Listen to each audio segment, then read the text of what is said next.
Previously, Ren and Zarakir continued moving further and further into the abandoned mine they were exploring. They eventually found a metal door, and, learning from past mistakes, Zarakir summoned a monkey to open it, and to take damage from the traps that were inevitably set off.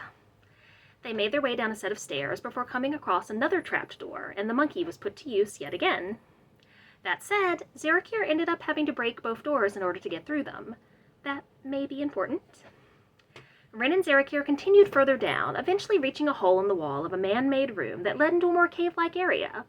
They stumbled across a cloaker, but were able to take it out without too much trouble. Breathing's overrated, right? Around that time, the other group members woke up Kess and had them send a message to Zarakir. Zarakir told them everything was fine. Ren and Zarakir continued exploring, and they came across two bodies, one of a human, or at least a humanoid, and one of a mind flayer.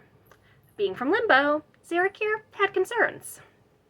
They continued on, only to catch sight of a camp up ahead of them, with a live mind flayer keeping watch. Thanks to some lucky stealth rolls, they were able to turn and get the fuck away without getting caught. They pulled the broken doors shut behind them and hoped nobody would notice.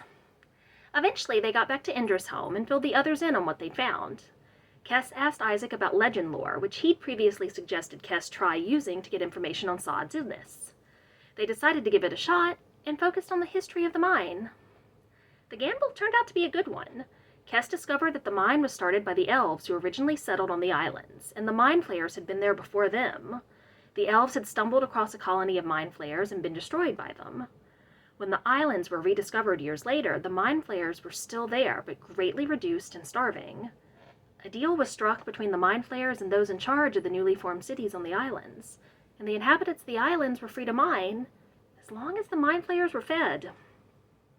Zarakir sent Venator back to Limbo to speak to Kareska and let her know what the group had discovered.